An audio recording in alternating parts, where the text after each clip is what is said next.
So this is controversial, but I really love ChatGPT, and yes, I am a creative writer. So in this video, I'm going to be talking a little bit about how I use ChatGPT in my creative writing, but in a way that is quote unquote allowed. So yeah, let's get into it. So firstly, I've run a workshop on how to self-publish a book, which is available through my website. But I've also run it in person. And I remember probably about a year or so ago running the workshop, and the topic of AI came up, and the question of is it allowed? And so interestingly, back then it wasn't allowed. So, Amazon were really cracking down on it, et cetera, et cetera. So what's fascinating is a year later, how things have changed, but there are, of course, some guidelines. So I wanted to talk a little bit about those guidelines first, and then we're going to go into a bit of a demo of some of the ways that I use ChatGPT. Cool, so let us get into the guidelines. Okay, so this is straight from Kindle Amazon guidelines, the website. So I wanted to talk about what Amazon, which is the biggest when it comes to, books and ebook platforms for sale. So what they consider AI generated versus something else that they call AI assisted, which gives us a bit of sort of a manual on how you can use AI to help improve your writing, but it's still ultimately your work. So firstly, if you do publish a book through Amazon and sell it through Amazon, and you've got content that is created by AI, then you must tick a box or inform the platform that it is AI generated. So the question is, when is it considered AI generated versus when is it assisted, which it deems quite different. So let's talk about AI generated. So essentially, the key thing is, where did the creativity start?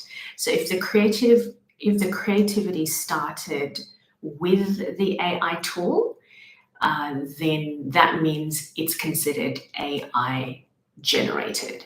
And that means that when that product is being sold, the buyer, of course, will be informed this was created by a machine, not a human, or it was primarily created by a machine.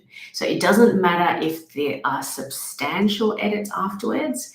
If the starting point of that creativity was AI, such as ChatGPT, or if you're an artist, some AI image creator, etc., then you must tell the platform it's AI generated, and that will be transparent to the buyer. Because I guess if you think about it, it's ultimately to protect the buyer. If someone's buying a book, they want to know. I mean, usually, I'm just thinking myself personally, I probably wouldn't buy a book written by a machine unless just out of curiosity. Generally, it'll be the person that I want to buy and want to experience. Because for me, at least, writing, I consider it a part of my soul that I'm sharing with the world. So that would be what would be lacking. That would be the, I guess, essence that would be missing if it was completely created by a machine. So let's just read this statement just to get more clarity. So we define AI generated content as text, images, or translations created by an AI-based tool. If you use AI-based tools to create the actual content, it's considered AI generated, and you have to inform the platform. But let's now look at what AI assisted means. So AI assisted, it is you created the content. So where did the creativity start? It started with you. So as an artist, you're the one doing the drawings. I've read in comments actually, artists who use AI, so they actually start doing the drawing or the comic or whatever it is first, but then they put it into AI to get maybe slightly different variations. So because the creative part started with the artist themselves, this would be considered AI assisted. So you created the content, but you used AI to edit, to refine, to error check, ultimately to improve the content. Then it's considered AI assisted, not generated. So similarly, if you use AI-based tool to brainstorm and generate ideas, then again, it's not considered generated. So this is a key point. So it is not necessary to inform us of the use of such tools or processes. So in other words, it would consider the use of AI, for example, to edit and proofread your work. It's not much different to copy and pasting your story into Grammarly. So Grammarly is just literally a program, a AI of sorts tool, and I think they probably have an AI aspect to it by now. But as you can see, who is the creative originator of the work? It's you, but you're just simply using the tool to improve your work and even learn from it. So I guess that I would say that's probably what is the powerful aspect of AI. Is it's not just that you can use it to error check, just check your spelling, grammar, but you can actually learn from it because it's drawing on so much knowledge from the internet that includes writers, writing coaches and teachers and experts and so on and so forth. So it's a very efficient way of learning about even the craft of writing and using that to improve your writing. I worked for Apple for over 8 years, by the way, so this is probably why I have a thing of I do love my technology. So yeah, I tend to be the person who embraces technology. Okay, so let's now unpack that and summarize it into 3 ways that you could use AI, for example, ChatGPT, to improve your writing as a creative writer. Okay, so firstly, you can use AI for a writing prompt. So if you haven't written for a while, don't really know how to get started, so why not use ChatGPT? Now, the second thing is pretty obvious. We've discussed it already, which is you can use AI to proofread as well as edit your work or help you with assisting that process. And finally, you can use AI. This is the part that I think will be especially handy to help you overcome writer's block. So if you have gotten to a point in the story and you're just completely stuck, so for ideas and so forth, so this is another way you can use AI. So what I wanted to do now is I wanted to actually demonstrate this using ChatGPT. So let's open up ChatGPT. Okay, so firstly, I do have another video about 3 tips when it comes to using ChatGPT, just to get more out of it. So I will link to that in my description. But first, one of the tips I mentioned, which isn't part of the 3 tips, but just is a very like a preamble or precursor tip, is so you can sign up with ChatGPT and therefore log in to use it, but you actually can use it without signing up by clicking this button here, which is try it first. So this will be an instance where maybe you might be just doing some random research and you don't really want to necessarily keep that history, maybe even for privacy. You don't want it sort of to be connected with your email account, that sort of thing, then you can just click try it first. I'll be doing that shortly. However, if you are working on a bigger project, then personally it makes more sense to actually create an account and log in, because the way that AI works is the more that you feed it data, the better it becomes. So so if you literally had just one document on, say, a novel that you're working on, or you can actually create folders as well, and sort of give it, sort of teach it things to help you get better outcomes. So obviously logging in and be able to go back to what it already knows, and it can draw on what it already knows about your project, that will obviously make the outcomes you get a lot better. But let's just give it a try out first. So let's start off with using AI to give us a writing prompt. So I can literally just say, give me a writing prompt, and let's see what it says. So sure, here's a writing prompt for you. A small town is known for its yearly harvest festival, but this year something strange happens during the opening ceremony. The town's founder, whose statue has always stood at the town square, mysteriously begins to speak, revealing secrets about the town's history that no one ever knew. How does the town react, and what long-buried truths are uncovered? Hope that sparks some ideas. What direction do you think you take with it? Okay, so it's a pretty cool prompt, quite intriguing, but let's say, this is not really a genre that I write in. This is also a tip how you can improve what you get out of AI or out of ChatGPT.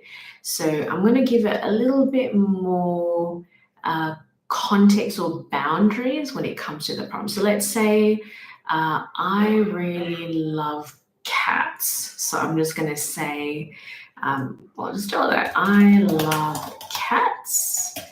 I want that related to the prompt. Give me a new prompt. Okay, so here we go. So here's a cat-themed version of the prompt. Every year, the small town of Emberwood celebrates the harvest of a grand festival. But this year, something odd happens. As the festival begins, a stray cat appears in the town square, sitting atop the statue of a town's founder. The cat, with its fur black as night, begins to speak, telling the townspeople stories of long-lost secrets. As the cat's words unravel, the townspeople realize that their founder wasn't just a person, but something more mystical, and the cat has come to reveal the hidden magic of the town. How does the town react to this mystical cat? And what ancient magic is now waking up? Would you focus on the cat's secrets or the townspeople's reactions? All right, it's cool. So happy with the prompt. So let's just get writing. I'm just going to write whatever. This is literally on the fly, so I don't know how this is all going to turn out, so apologies in advance. Okay. Eden stared with curious eyes at his people.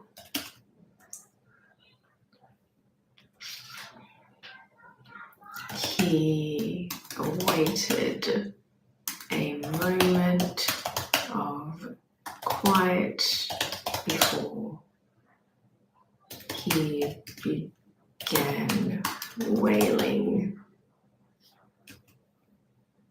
while standing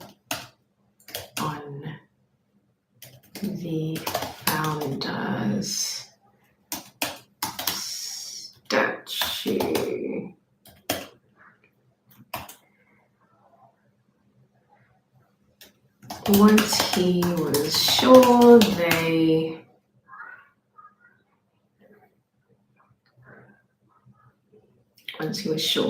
he had gotten their attention,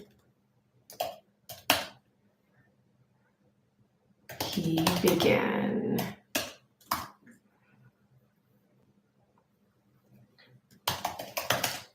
"Don't you wish you knew what I knew?" Gasps rang around him as he spoke in a deep voice that was not expected out of his orange striped face.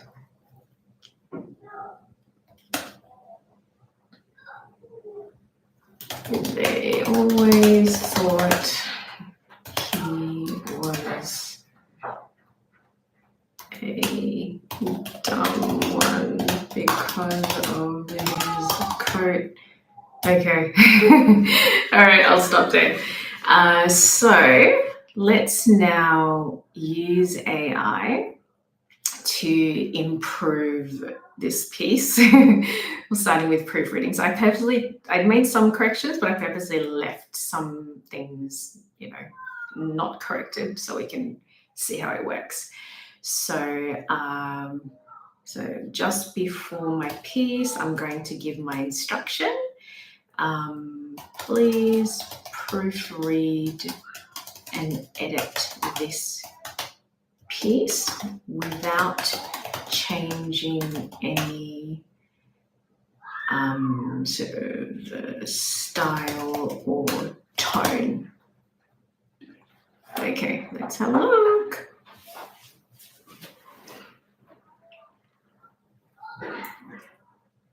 Okay, so he waited a moment for silence before he began wailing while standing on the founder's statue. Once he was sure he had their attention, he began, "Don't you wish you knew what I knew? Don't you wish you knew what I know?" Gasps rang around him as he spoke in a deep voice. Here we go. So I kept the style and tone the same while tightening up a few sentences for flow and correcting a couple of small typos. There you go. So obviously not a lot of changes at all. So that's how you can use it for just proofreading and editing. So let's now say I'm kind of stuck, which I am. I wrote myself into a bit of a corner. I kind of feel like it's a bit boring. So let's use ChatGPT for some ideas of how I can improve the story. So I'll just tell ChatGPT what's going on. I am feeling a bit stuck where I am. I have writer's block. Give me 5 ideas that I could possibly run with. And let's say I want it to be a funny story. So let's give it that. So let's see, I'm feeling a bit stuck. I have writer's block. Give me 5 ideas I could possibly run with if I want the story to be funny. And yeah. So I'm not asking it to write for me. I'm asking it just to give me some ideas. Let's have a look. I'm going to stay logged out, but as you can see, there are limits when it comes to how often I'm going to stay logged out, but let's have a look. So here, writer's block can be frustrating, but let's see if we can get the creative juices flowing with some humorous twists. Here are 5 ideas you can run with, keeping the tone light and funny. Egan's unlikely role as town oracle. Egan, the seemingly dumb cat, has now gained some unexpected fame as a town oracle. The more he wails on the founder's statue, the more absurd and nonsensical prophecies spit out. Let's see the next one. To Egan versus the town's annual talent show. The town holds an annual talent show. Egan, despite being a cat, is inexplicably entered into the competition by a well-meaning but clueless talisman. He doesn't sit back and watch. He decides to put on a dramatic, over-the-top performance. Egan's secret identity as the town's former leader. The statue is actually an ancient magical artifact. Egan is not just a cat, he's a reincarnation of the original founder. The cat's a guide to human behavior. Egan, standing on the statue, begins to give his deep wisdom on how humans should act, but it's entirely from a cat perspective. So that could actually be quite interesting, like trying to think of the cat's perspective on things and how, because I fostered a few cats from Cat Haven. So you do, and they're all very different personalities. So I think that could be quite curious, actually. Like, when a cat is observing what's happening and wondering, what is going on? Egan and the mysterious cat cult. Egan's mysterious speeches on the founder statue accidentally sparked the creation of a cat cult where people start worshipping him. Yeah, probably not my thing. But yeah, so that's interesting. But yeah, so that kind of gives you a bit of an idea of how you could use ChatGPT to, if we go back to this, firstly, to get a writing prompt, to do some proofreading and editing where you can have it keep very, very, keep your voice, obviously. And finally, what you can do in terms of writer's blocks. You can ask for ideas, you can ask for even it to refine the ideas. But other than that, that's a little bit about the cardinal sin using ChatGPT as a creative writer. The way I see it is, honestly, I see it as like it's a way of literally using it the way I was using Grammarly primarily, and Hemingway is another program, and there's been multiple programs. So if anything, like it's actually quite, I see it as just it's a real blessing to be able to, help improve my work by using technology, obviously, responsibly. So yeah, but other than that, thank you for listening. Do you use ChatGPT in your creative writing? If you do, please do share it in the comments below. Until next time.